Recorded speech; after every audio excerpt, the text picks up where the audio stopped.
What's up, guys? I'm Nick, and this is Build Dad Build. And I'm your Huckleberry.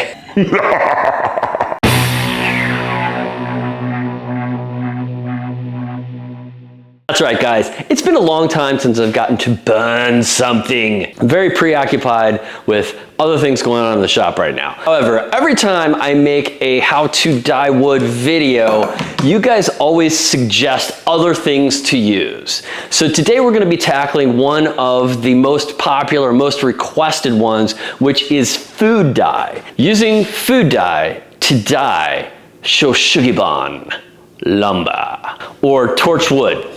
Whatever you want to call it, man. I don't want to debate with the nerds out there that's going to say this isn't real Shou Sugi. You want to discuss, hit me up at nick@builddadbuild.com and I will tell you my thoughts on why this is Shou Sugi and you were wrong. All right, now let's get to it. I just bought this off of Amazon. It's got 12 colors in it. However, we're taking 2 of the colors out because one is brown and one is black. So this will be the most different colors I've dyed at one time because there will be 10 in total. And it looks to me like there's 2 different greens, 2 different blues. So we'll see how everything goes. And my first thought, and we're gonna try this first, we'll do a little test piece and see how it looks, is I'm gonna mix this with denatured alcohol. Before we get to the dyeing, let's grab Senior Puff Puff and his buddy, Little Smokey, and get to work. All right, let's grab a wood and get a little stank on it.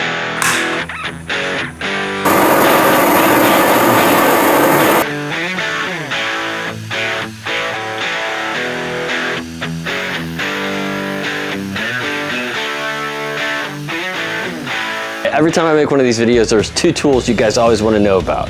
The first is these bad boys. These are from a company called Grill Blazer. These are really fancy torches. A lot of output. What I love about these is a couple safety features. If you turn the gas on too quick or you tip this too fast, it will actually stop the flow of propane so you don't get a propane dump. I don't know if you've ever seen somebody do that with a weed torch, but if you take a weed torch a lot of times and you go down too fast, the propane will like literally come spilling out and it'll cause a big old fireball. They also are self-igniting. So once you get the gas going, you just turn this on a little bit, give it a little pop, you pull the bottom of the trigger to give it the beans. I reached out to them and asked them if I could partner with them because I really like their product. And so I am an affiliate with them. I will put a link down below along with a promo code for 10% off of your purchase if you want to check them out. The other thing people ask me about all the time is this. This is called a restorer.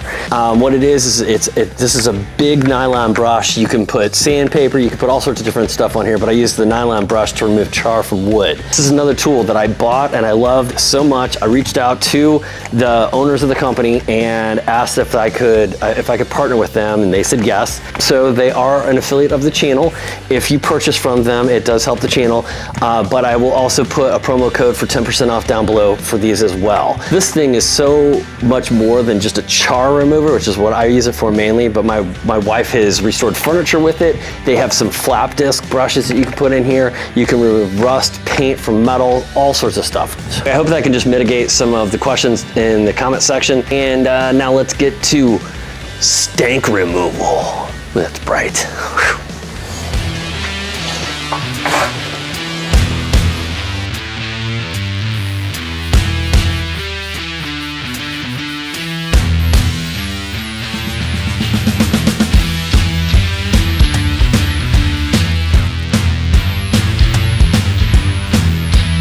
You guys ask me a lot how I get like a better result than you do sometimes. And this is kind of the key here. So if you look at this, we've got 3 different colors going on here. We have this really dark, we've got a medium kind of brown color, and then we've got light. If you don't have 3 distinct colors, you're not gonna have as much depth in your pieces. So not every one of them is gonna look just like this, but this is kind of what you're going for. I hope you can see that. Yeah, you should be able to see that all right. All right, so mixing this stuff up is not an exact science, or at least I don't treat it like one. So what we're gonna do is I'm gonna put a little denatured alcohol in a cup. I'm gonna add some food coloring. I'm gonna mix it around and just kind of eyeball it until I get the color I want. And then I'm going to apply with a magic eraser. But Nick, magic erasers are so expensive. The name brand ones are. But if you look up Melamine Sponge, you can buy like 50 of them for like $6. So what I do with these is I just take these and I cut them into pieces. So we got what, 10? So I'll probably cut these into 4s. Ooh, I almost forgot something very important. Glove up. All right, and just because it just happened, I don't know if you can see because it's not really burning too much anymore. When I opened that, I got a little denatured alcohol right in the eye. So make sure even when you're working with this stuff, you wear eye protection. Like so. Okay, so just from experience, I know that these pieces aren't gonna take a lot of dye, so we probably don't need to make a ton. So first, we'll get a little denatured alcohol in here. I'm gonna say that's probably plenty. Okay, and then let's go with a color that I'm pretty familiar with and what it's gonna look like. That's red. What I'm gonna do is I'm gonna get a couple of drops in there, and I'm just gonna mix this up. It does not want to play well with the denatured alcohol, apparently. All right, well, let's try to get a little bit more in there and see what happens. Cut out. Let me find a spot to put this. We're just gonna call this Skewer Central for right now. Skewer Central. Okay, so we are going to test this out. All right, and I'm gonna use this one. So that's the other thing, the melamine sponges absorb this stuff crazy well. Okay, that's not red at all. I don't much care for how this is behaving. I don't know if you can see that, but like the dye almost is separating in the alcohol. So I think we're gonna switch over to probably, well, let me see. I thought that this would mix a little better. Okay, we don't need much. Okay, so we're gonna try red again. Hopefully this doesn't explode. This time I am wearing, well, now I am. Is that eating my cup? That's gonna eat my cup, isn't it? Lacquer thinner will eat plastic, doesn't it? Third time's a charm. At least I don't have to worry about anything melting now, right? Okay, so a little bit of water. Probably good. Okay. Let's try to mix this up. Well, at least this stuff looks like it dissipated in there well. All right, see, that doesn't look red enough. All right, let's check this out. Definitely looks redder on the sponge. Okay, all right. Okay, now that looks red, but I want more. Give me more. I don't know how to exactly to tell you how much I've used. I've used about half of the container of food coloring, but I used some of those other two too, so let's see. There we go. That's the red I want. Nice, okay. Let's set that one over here. And then Maestro, montage please.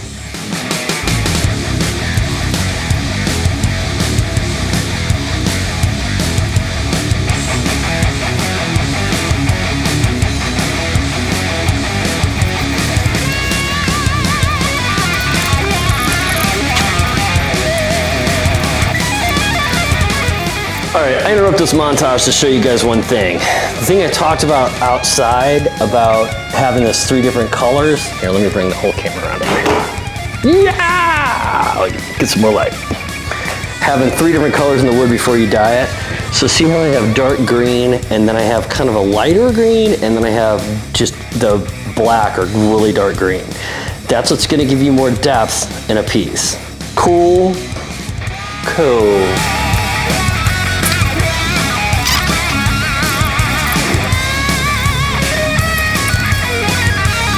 The next day. All right, guys, it is the next day, and I'm kind of stoked to show this to you because When you saw this go on, it was kind of dark. I really thought it was gonna stay dark too, and I didn't think I was gonna like all the results. Some of them look decent, but check this out. Okay, so that's the red, pink, purple, dark blue, light blue, look at that thing, man. Green, light green, orange, and yellow. So as they dried, they got really vibrant. Now, all I need to do is put a top coat on them. I have a feeling they're gonna get a little darker, is the reason I wanted to show them to you like this.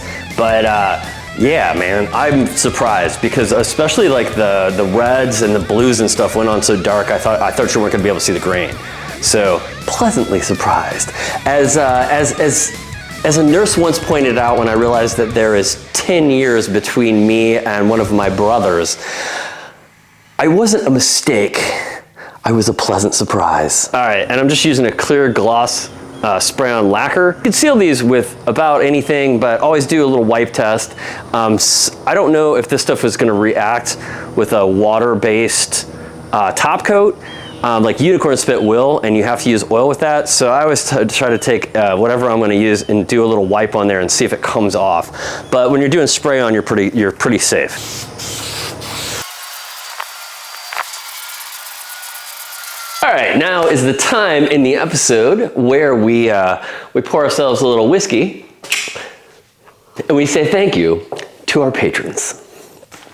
Especially Stephen Mann, Eric Weiss, Derek Coates, Chuck Faulkner, Zach Z, Puffy Muffins, almost forgot her, Zach Z, Jim Carter, and Andy the Viking. Cheers to you, kids. If you haven't been to my Patreon page, go check it out. Those guys get exclusive behind the scenes videos, a little bit more of a direct access to me with questions and things like that. Check out, join up if that's your thing. Proceeds from that page go directly back into the shop to new tools, to upkeep, to keeping the lights on and keeping the whiskey a-flowing. Now, let's check out these results. There is going to be, since there's 10 pieces, I'm gonna try to go through them as quickly as possible. I will also link to the food coloring that I used. I don't know if there's anything special about this. And I'll be reading the colors of the dyes when I show you the results. So I don't know if you could just buy like individual ones. I'm sure you can somehow. But if you see something you like, you might not have to buy the whole box. Know what I'm saying? All right, first up, this is the red. And honestly, out of all the results, to me, this one didn't show up nearly as well as some of the other ones did. Usually I get a really good result with red. This looks a little orangey to me. And then next up we have pink, and this is just called pink. The pink, that's the best pink result I've gotten on a board. We have violet, which is kind of the lighter purple. I really like this result. You know me, guys, I'm always looking for a good purple. I think this is a good purple. Next up, we have grape purple, which it's just really dark. And it's kind of one of those that's like, that could be purple, that could be dark blue color. Next, we have navy blue, which this is good. I like this blue, but you guys saw the other blue already. You'll know exactly why I say this is all right here in a second. And sky blue is why I say that other blue is just all right. Look at that. It's like a neon blue. So good. All right, next up we have green. So this is kind of a darker, more hunter-ish green. And then we have grass green. Grass green's got a little bit more of that kind of neon feel to it. Next we have orange. This is called sunset yellow, but it is definitely orange. It's a really good result, man. Whew. So good. And then last up, we have lemon yellow. Like I said, out of all of my tests of different colors, this is the best batch of results. So the red is a little orangey, and I'm pretty sure you can remedy that with you adding a little bit more red to the actual water. But that and this purple that's a little too dark are the only two bad results. Everything else looks amazing. So I have to say, color me impressed. I would not think that food coloring would be giving me the best results. But like I said, these guys look amazing. And it's food coloring, bro. It's food coloring. Anyway, guys, let me know which is your favorite down below. I have to say mine goes between the blue and the neon green and the pink. I've never gotten it to be pink before. I know that's kind of, well, no, it's pink. It shows up as pink there. Anyway, those are my two favorite, but let me know your favorite down below. And Until next time, thanks for playing. Now I gotta get to work. Gulp, gulp, gulp. But first, let's grab old Senior Puff Puff and his little buddy, Pow Pow Pow. Who needs a church key? Your butt, that's what my kid would say. Your butt needs a church key. And get the chopstick. Is that racist? I didn't mean it to be racist. It's just, they're not even chopsticks, they're skewers. Because that's what it's about, kids. Beer and box, whiskey and box. Back in college, it was beer and box. You think my tractor's sexy? It really turns me on.